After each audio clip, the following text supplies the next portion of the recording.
Күзләремне ачып, иртән уянганга мең тапкырлар рәхмәт җиткерәм. Бер Раббыма шөкранә кылып, күңелемне разый иттерәм.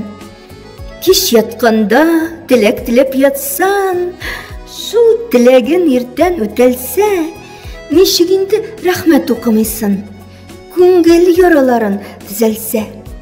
Я Раббым, һәрчак уемда син, ышанычлы минем юлдашым.